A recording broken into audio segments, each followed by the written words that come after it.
Valentine's Day, everybody. I'm filming this on Valentine's Day, so I did put my heart sweater back on. I think I've only worn it twice, once in the other video and now. Dreary day in Virginia, dreary. I mean, we've had one dreary day after another. And some of Virginia got snow, but we didn't. We just get that nasty, dreary rain. So all I've been doing is reading. So now I have my book review for you. I have four books to review for you. Before I get started, I have to continue the story of Ralphie the rooster that was living in our little complex.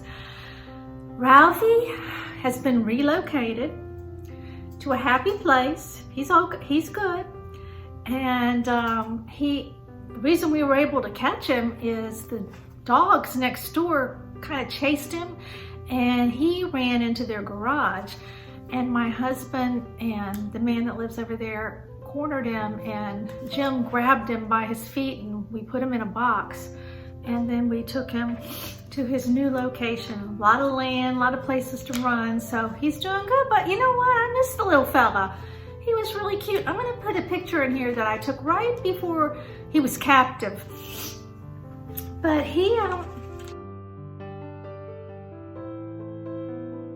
was just interesting to watch. Didn't like his cock-a-doodle-doos that went on all night. Little boy was, I don't know what kind of clock he had going on inside of him, but you know, he'd go off about 2:45, and then periodically all the way till the sun rose. So I don't know, maybe he was a special needs rooster, I don't know. But anyway, let's get on with the book review. The first one I'm gonna review is a John Grisham book. I just finished it, A Time for Mercy. A Time for Mercy. And let me tell you, when I read a book, I get so involved in the book, but then as soon as I close it, it's like gone. I hardly remember what happened. So I'll give you the best I can do on these books. But this is just a typical John Grisham book with a lawyer and a young boy who committed a crime. He and his mother and sister, takes place in Mississippi. Let me start with that. And I have my notes here, my cheat sheet. He and his mother and sister lived with a man who was on the sheriff's department in this town in Mississippi, but he was very abusive. And he would come home and get drunk and beat their mother up. And she'd had a hard life. They'd lived in their car. And this boy, I think, was 16 years old. His sister was 14. And so one night he came home drunk, beat the mother up, and the kids went downstairs and they thought their mother was dead. And you know, they're just kids, they didn't know. And she wasn't moving, she didn't open her eyes or whatever. So the young boy, the guy, the drunk, the killer, I think his name was Stu, passed out on the bed. And the young boy went in there and shot him. So it's the story about this boy and his lawyer, Jake, in this little town. And everybody loved this guy, Stewart. He was just a model policeman. He went to schools and talked. His family was kind of kooky. And they just all thought he was great. And so this poor little boy who was 16, and they say that he looked like he was 13, very underdeveloped for it. He hasn't had, I guess puberty was late calling him. And so it's the story of how Jake represented him in the trial that ensued. And a parallel story along with this, there was another trial that Jake was working on in this town, and kind of how one trial kind of parlayed off of the other. And it was really, really good. Just, you know, you were kind of on the end of your seat. You just had to finish it. And I think I finished it like in a day and a half. So that tells you I don't get anything done. So that's very good. And the next book, this was a book my sister gave me for Christmas. Sterling with Style. And this is, what's the lady's name? Emyl Jenkins. E-M-Y-L Jenkins. is the author's name. She has a sequel to this, I guess kind of a sequel, another book that my sister said she bought me for my birthday, which hasn't come yet. But anyway, I can't wait to get it. But this is about a lady. Her name was Sterling. Sterling Glass was her name. And, excuse me, my sinuses, this weather is killing them. It takes place in Virginia. She lives in Virginia. It's a fictitious town in Virginia, but gathering from what she says, and I'm in Virginia, I think it's somewhere like maybe in Loudoun County, somewhere around in there near Washington, D.C. And so anyway, she is an estate appraiser of silver and anything in your estate. She'll go out and appraise. And she's divorced. She has a friend who works at the Salvation Army who was a former priest, and they're really good friends. She has really a crush on him, but it doesn't go anywhere. But anyway, they're good friends. So she was called in to appraise something that was found at a murder scene. And because of this connection, they asked her to take this piece of, it was a tea set, I believe, Sterling's tea set, to an auction house in New York. So she did that, and an older gentleman in Brooklyn heard about her, and he came from Germany, and when he came, his parents brought these molds, and from what I could take of it, there were molds, M-O-L-D-S, that you made mannequins and stuff like that from. They were very valuable because it was the way they were done in the old country. So he had somebody threatening him and wanted the molds, and it leads to Sterling's in New York at this, trying to sell this tea set, gets called in on this job, gets caught up in this crime scene, and meanwhile they find out that this tea set was stolen from a big house, magnificent house in Virginia, where a lot of things were stolen. And the lady that was stealing it was like a healthcare worker that would come in and sit with these people. So little bit by little bit, she was stealing these things. And she was hooked up with a man that she would give them to, and he would sell them. And then, of course, they connected her to the crime, and she had also kept a few things for herself, some very nice things. So it's a very good book. I loved it, and because I like auctions and antiques and estate sales, so it was right up my alley. Plus, she lived in Virginia, and she referenced different places like Richmond and Norfolk, and so I knew what she was talking about. But it was really good. So we're going to move on to the next one. The next one is The Three Mrs. Wrights. Now, I think in my last book talk, I talked about the two Mrs. Parisers, and this is very similar to that. It's by Linda Kerr, K-E-I-R, and it is about three women who get sucked into this man's scheme. He was married, so he had one legitimate wife and a family.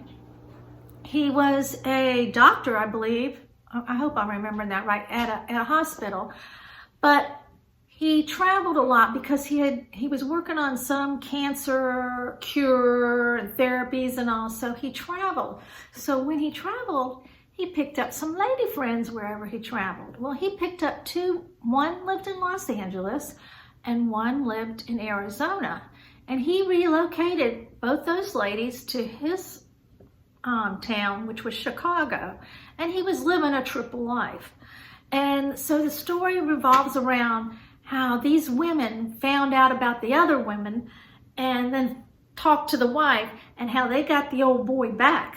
And Yeah, he went to jail because he ended up marrying each of those women, those other 2 women, because he had them involved in his clinic and he was doing something illegal, fudging the records for this experimental drug that he was doing. So he knew if he got these women involved, they wouldn't tell on him, or that's what he thought. But he ended up marrying both of them. One of them he married in New Mexico, I think, and the other maybe in Arizona, I'm not sure. He'd take them on this vacation. He lavished them with gifts. He was just Mr. Wonderful. I don't know how he kept up with it. And it's really interesting as how these women figured out what was going on, because he was some kind of dumb to do that. But anyway, good book. Last book is, I thought I had another book. I guess I don't. When We Were Young and Brave. Now this book was really good. It's by Hazel Gaynor. And it is about, the setting is during the Second World War, right at the beginning of the Second World War. And it takes place in a school, this school with children whose parents were diplomats or parents were missionaries. So the parents needed to travel and do their things, so they parked their kids at this school. And it was in China, but the Japanese entered the war, of course, that bombing of Pearl Harbor. And so the whole story is about what happens to these children and how the Japanese treated them and how they moved around, and then how they survived. A couple of them didn't survive. The main character in this book, let me look because I forgot, is, oh, wait a minute.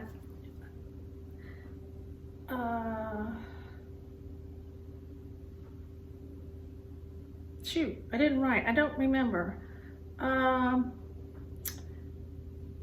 Nancy, sorry, Nancy. Her name was Nancy. She was the daughter of the missionary, and her brother was also Edward in that school.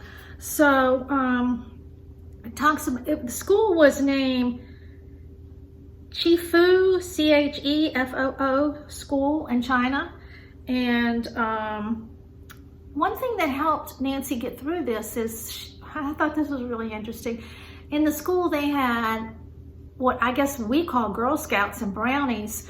It was called the Girl Guides, and they learned things from the guidebook and everything, and how to do different things. So the things that they learned helped in their survival during this period. And when the Japanese first came to the school, it wasn't too bad. They got to stay there, although their food kind of diminished because the Japanese soldiers were taking it. But then they got moved to another area of China where it was had been a school, but it had been vacant for a long period of time, and so they had to go in and live in kind of extreme conditions. And then the last time they end up in a concentration camp. And it's how they became united back with their parents, and how their lives have came together as adults. I don't want to say too much, but it was really good. It was sad in some parts, but it did have a very good ending, and it was very interesting to kind of relate to. Well, not that I was living during the Second World War. I mean, I'm old, but I'm not that old. But things that I've heard about the Second World War and read. So it was a very good book. And it was When We Were Young and Brave. And now I'm reading a book. I'm going to bring it over here. Hang on, let me get it.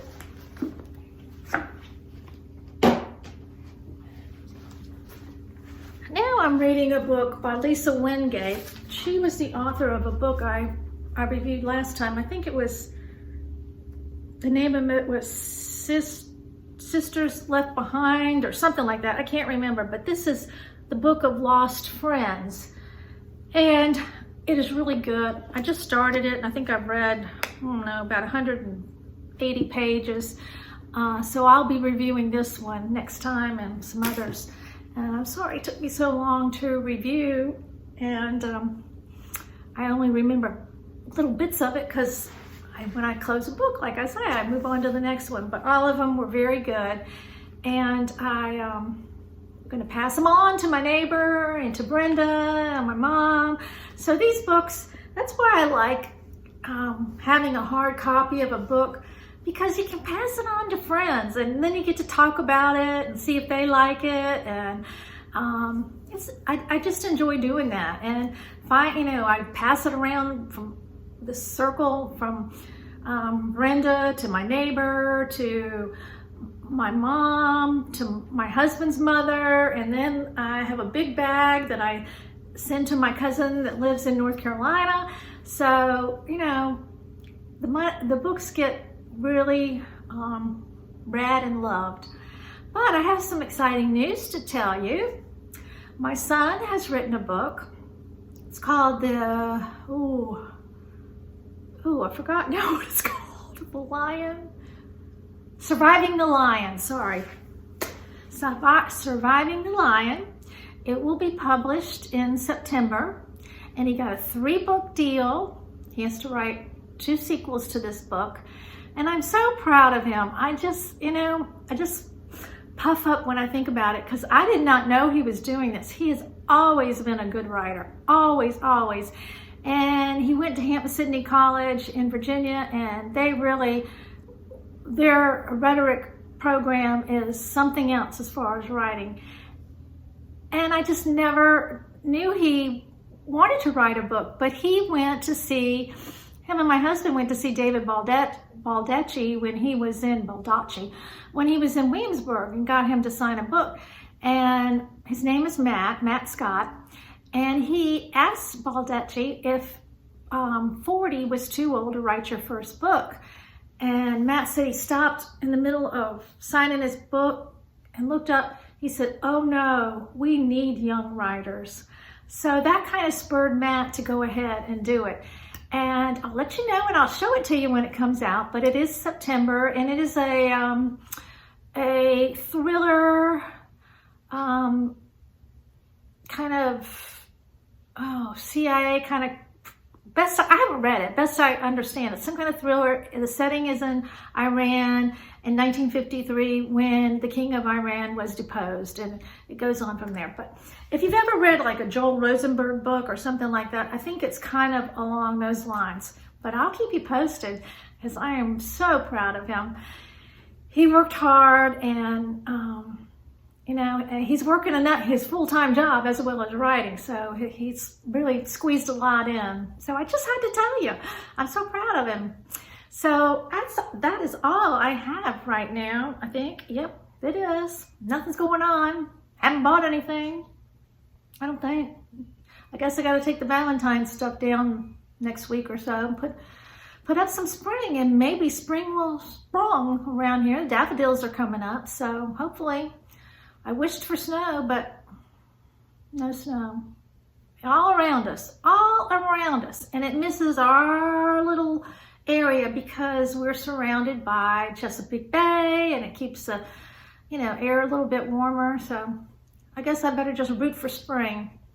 So that's all I have for right now, and you guys take care, and I hope your Valentine's Day is going well and you are enjoying all your loved ones. So take care, and I'll see you next time. Bye.